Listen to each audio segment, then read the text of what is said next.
Electronics రంగంలో గత 20 సంవత్సరాలుగా నూజివీడులో ప్రభంజనం సృష్టిస్తున్నది శ్రీవత్స ఎలక్ట్రానిక్స్ నూజివీడు. మా వద్ద ఏసీలు, ఎల్ఈడి టీవీలు, ఫ్రిడ్జ్లు, వాషింగ్ మిషన్లు, కూలర్లు, మిక్సీలు, గ్రైండర్లు, ఫ్యాన్లు మొదలగు అన్ని రకాల మీ ఇంటికి కావలసిన ఎలక్ట్రానిక్స్ ఐటమ్స్ విజయవాడ మరియు ఆన్లైన్ ధరల కన్నా అతి తక్కువ రేట్లలో లభించును. Airtel DTH, Airtel Jio, air fibre net authorised dealer. అన్ని కంపెనీల టీవీలకు, ఏసీలకు రిమోట్లు లభించును. సులభ వాయిదాల పద్ధతిలో ఈఎంఐ సౌకర్యం కలదు. విచ్చేయండి శ్రీవత్స ఎలక్ట్రానిక్స్, పొట్టి శ్రీరాములు బొమ్మ సెంటర్, మెయిన్ రోడ్, నూజివీడు.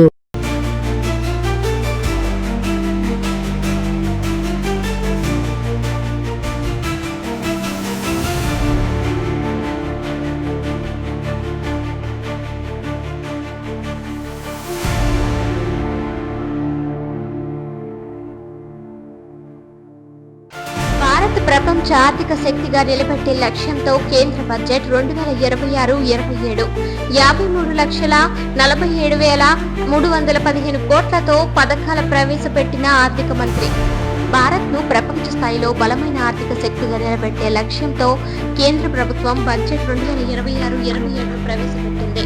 కేంద్ర ఆర్థిక మంత్రి నిర్మలా సీతారామన్ లోక్సభలో ఈ బడ్జెట్ ను అధికారికంగా ప్రవేశపెట్టారు.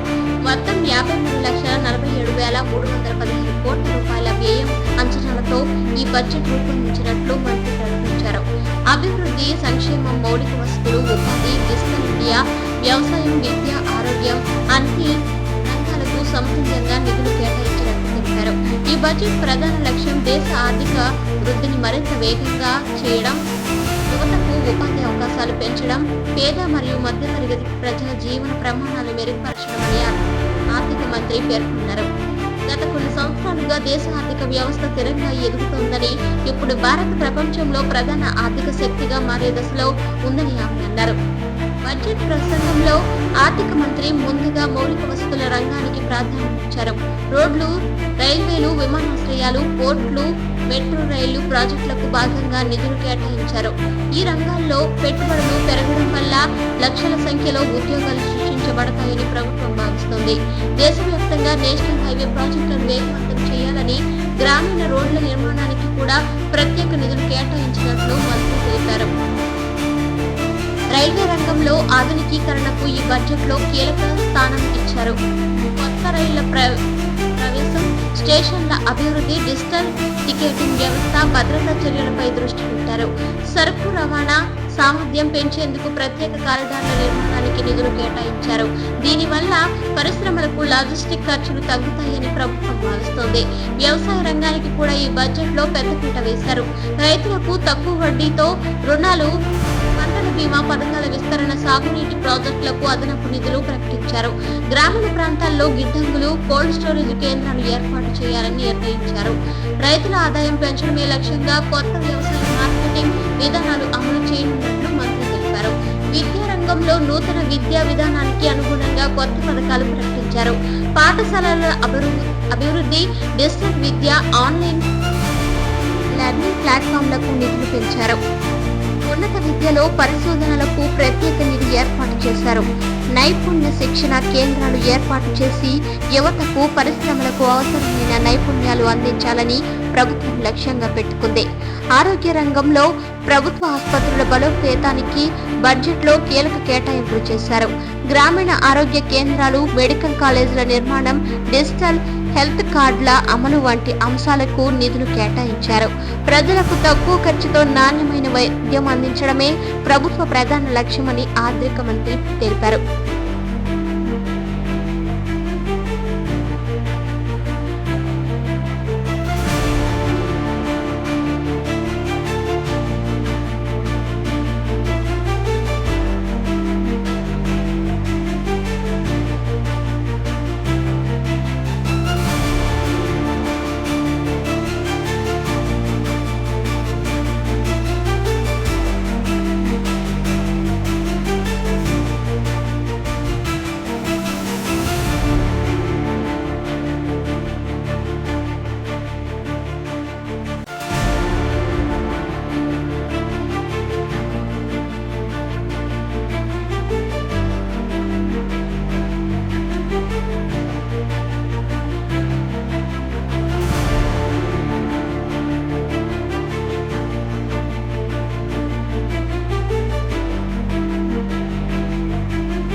డిజిటల్ ఇండియా కార్యక్రమానికి మరింత బలం చేకూర్చేలా ఈ బడ్జెట్ రూపొందించారు. ప్రభుత్వ సేవలను పూర్తిగా డిజిటల్ గా మార్చేందుకు కొత్త ప్లాట్ఫామ్లు అభివృద్ధి చేశారు. స్టార్టప్లకు ప్రోత్సాహకాలు, టెక్నాలజీ రంగంలో పెట్టుబడులు పెంచే విధంగా పథకాలు ప్రకటించారు. యువతకు డిజిటల్ నైపుణ్యాలు అందించేందుకు ప్రత్యేక శిక్షణ కార్యక్రమాలు నిర్వహించనున్నారు. మధ్యతరగతి ప్రజలకు ఊరట కలిగించే విధంగా పన్నుల వ్యవస్థలో కొన్ని సవరణలు చేశారు. అదనపు పన్ను పరిమితుల్లో మార్పులు చేసి పన్ను చెల్లింపుదారులకు కొంత ఊరట కలిగించారు. చిన్న వ్యాపారులకు పన్ను సౌలభ్యాలు కలిగించి స్టార్టప్లకు పన్ను రాయితీలు కొనసాగిస్తామని మంత్రి తెలిపారు. మహిళా సంక్షేమానికి కూడా ఈ బడ్జెట్ లో ప్రత్యేక ప్రాధాన్యం ఇచ్చారు. మహిళా స్వయం సహాయక సంఘాలకు రుణాలు, మహిళా సంఘాలకు ప్రోత్సాహకాలు, ఉద్యోగ అవకాశాల్లో మహిళల భాగస్వామ్యం పెంచేందుకు ప్రత్యేక పథకాలు ప్రకటించారు. బాలికా విద్యకు స్కాలర్షిప్లు పెంచినట్లు కూడా మంత్రి వెల్లడించారు. పేదల కోసం గృహ నిర్మాణ పథకాలకు అదనపు నిధులు కేటాయించారు. ప్రతి కుటుంబానికి సొంత ఇల్లు అనే లక్ష్యంతో ప్రభుత్వ గృహ పథకాలను వేగవంతం చేస్తామని తెలిపారు. పట్టణాలు, గ్రామాలు రెండింటిలోనూ ఇళ్ల నిర్మాణానికి సబ్సిడీలు అందిస్తామని చెప్పారు. ఈ బడ్జెట్ ద్వారా భారత్ను ప్రపంచంలో పెట్టుబడులకు అనుకూల దేశంగా తీర్చిదిద్దాలని ప్రభుత్వం భావిస్తుందని, విదేశీయ పెట్టుబడులను ఆకర్షించేందుకు విధానాలు సులభతరం చేశారు. తయారీ రంగం బలోపేతం చేయడానికి మేక్ ఇన్ ఇండియా కార్యక్రమానికి మరింత ప్రాధాన్యం ఇచ్చారు. ఆర్థిక మంత్రి నిర్మలా సీతారామన్ మాట్లాడుతూ, ఈ బడ్జెట్ కేవలం సంఖ్యల పత్రం కాదని, ఇది దేశ భవిష్యత్తుకు దిశానిర్దేశం చేసే పత్రం అన్నారు. పేదలు, రైతులు, యువత, మహిళలు, మధ్యతరగతి ప్రజలందరికీ ఈ బడ్జెట్ ఉపయోగపడుతుందని ఆమె పేర్కొన్నారు. మొత్తంగా చూస్తే కేంద్ర బడ్జెట్ 2026-27 ద్వారా భారత్ ను బలమైన ఆర్థిక శక్తిగా నిలబెట్టాలనే లక్ష్యంతో ప్రభుత్వం ముందుకు సాగుతోంది. 53,47,315 కోట్ల రూపాయల వ్యయంతో రూపొందించిన ఈ బడ్జెట్ అభివృద్ధి, సంక్షేమం రెండింటినీ సమతుల్యంగా ముందుకు తీసుకువెళ్లే ప్రయత్నంగా నిలుస్తోంది. రాబోయే సంవత్సరాల్లో ఈ బడ్జెట్ దేశ ఆర్థిక వ్యవస్థకు కొత్త దశను చూపించనుందని నిపుణులు అభిప్రాయపడుతున్నారు.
యువశక్తికి కేంద్రం బలం, పెట్టుబడులకు ప్రోత్సాహం, పారిశ్రామిక ప్రగతి, మౌలిక వసతులకు ప్రాధాన్యం ఇచ్చిన కేంద్ర ప్రభుత్వం.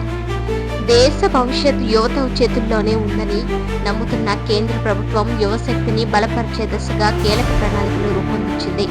కేంద్ర బడ్జెట్ 2026-2027లో యువతకు ఉపాధి అవకాశాలు పెంచడం, పెట్టుబడులను ఆకర్షించడం, పారిశ్రామిక రంగాన్ని అభివృద్ధి చేయడం, అలాగే మౌలిక వసతులను బలోపేతం చేయడం ప్రధాన లక్ష్యాలుగా ప్రకటించింది.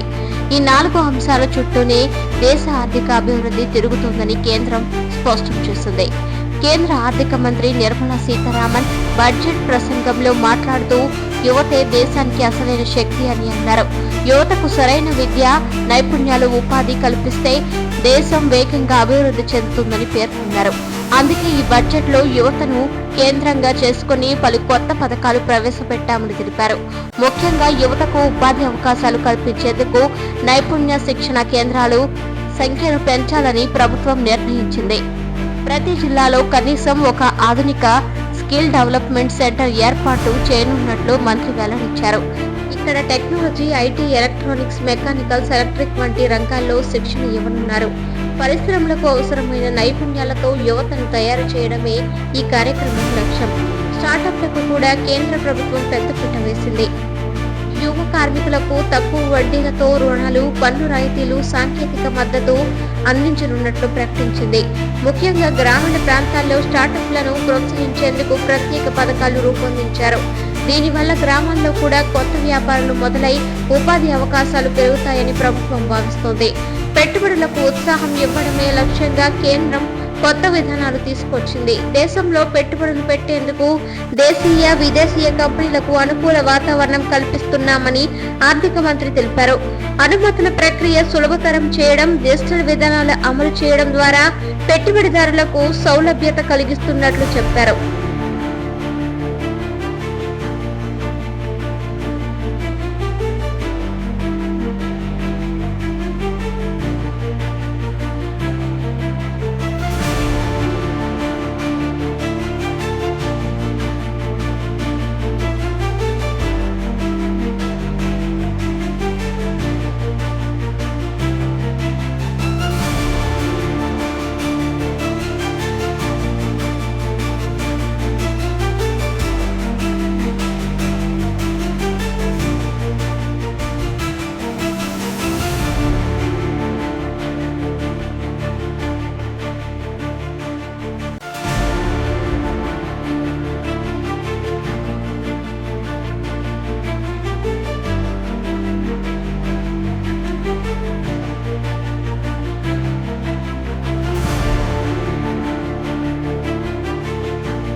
పారిశ్రామిక ప్రగతికి ఈ బడ్జెట్ లో కీలక స్థానం ఇచ్చారు. తయారీ రంగాన్ని బలోపేతం చేయడానికి మేక్ ఇన్ ఇండియా కార్యక్రమానికి మరింత నిధులు కేటాయించారు. Automobile, electronics, pharma, textiles, food processing వంటి రంగాల్లో కొత్త పరిశ్రమలు ఏర్పాటు చేయాలని ప్రభుత్వం లక్ష్యంగా పెట్టుకుంది. దీనివల్ల దేశీయ ఉత్పత్తి పెరిగి ఎగుమతులు కూడా పెరుగుతాయని కేంద్రం భావిస్తోంది. ప్రత్యేక పారిశ్రామిక కారిడార్లు, ఇండస్ట్రియల్ పార్కులు ఏర్పాటు చేయడానికి కూడా నిధులు కేటాయించారు. వీటి ద్వారా ఒకే చోట పరిశ్రమలకు అవసరమైన మౌలిక వస్తువులు అందుబాటులోకి వస్తాయి. విద్యుత్, నీరు, రహదారులు, గిడ్డంగులు, లాజిస్టిక్ సదుపాయాలు ఒకే ప్రాంతంలో ఉండేలా ప్రణాళికలు రూపొందించారు. మౌలిక వసతుల అభివృద్ధి దేశ ఆర్థిక వృద్ధికి కీలకం అని కేంద్ర ప్రభుత్వం భావిస్తోంది. అందుకే రోడ్లు, రైల్వే స్టేషన్లు, పోర్ట్లు, విమానాశ్రయాలు, మెట్రో రైళ్లు ప్రాజెక్టులకు భాగంగా నిధులు కేటాయించింది. గ్రామీణ ప్రాంతాల్లో కూడా రహదారులు, తాగునీరు, విద్యుత్ సదుపాయాలు మెరుగుపరచాలని నిర్ణయించింది. నేషనల్ హైవే ప్రాజెక్టుల ద్వారా దేశవ్యాప్తంగా కొత్త రహదారులు నిర్మించనున్నారు. దీనివల్ల రవాణా సౌలభ్యం పెరిగి వ్యాపారాలు వేగంగా జరుగుతాయని ప్రభుత్వం భావిస్తోంది. అలాగే రైల్వే రంగంలో కొత్త రైళ్లు స్టేషన్ల అభివృద్ధి, భద్రతా చర్యలు ప్రాధాన్యం ఇచ్చారు. డిజిటల్ మౌలిక వసతులపై కూడా కేంద్రం దృష్టి పెట్టింది. ప్రతి గ్రామానికి హై స్పీడ్ ఇంటర్నెట్ అందించాలనే లక్ష్యంతో కొత్త ప్రాజెక్టులకు ప్రారంభించనున్నారు. ప్రభుత్వం సేవలన్నీ డిజిటల్ గా అందుబాటులోకి తెచ్చేలా చర్యలు తీసుకుంటున్నారు. దీనివల్ల యువతకు కొత్త అవకాశాలు, డిజిటల్ ఉద్యోగాలు పెరుగుతాయని ప్రభుత్వం చెబుతోంది. కేంద్ర ప్రభుత్వం తీసుకొచ్చిన ఈ ప్రణాళికలన్నీ కలిపి చూస్తే యువశక్తిని కేంద్రంగా తీసుకుని దేశాన్ని అభివృద్ధి పదంలో ముందుకు తీసుకెళ్లాలనే దృఢమైన సంకల్పం కనిపిస్తోంది. పెట్టుబడులకు ప్రోత్సాహం, పారిశ్రామిక ప్రగతి, మౌలిక వసతుల అభివృద్ధి ద్వారా లక్షల సంఖ్యలో ఉద్యోగాలు సృష్టించడమే ఈ బడ్జెట్ ప్రధాన లక్ష్యం. మొత్తంగా కేంద్ర బడ్జెట్ 2026-27 యువతకు ఆశాజనకంగా మారిందని చెప్పవచ్చు. యువశక్తిని దేశ సంపదగా మార్చాలనే లక్ష్యంతో కేంద్ర ప్రభుత్వం తీసుకున్న ఈ నిర్ణయాలు రాబోయే సంవత్సరాల్లో దేశ ఆర్థిక వ్యవస్థకు కొత్త దిశను చూపించనున్నాయి. భారత్ను ప్రపంచంలో బలమైన ఆర్థిక శక్తిగా నిలబెట్టే దశగా ఇది ఒక కీలక అడుగుగా నిపుణులు అభిప్రాయపడుతున్నారు.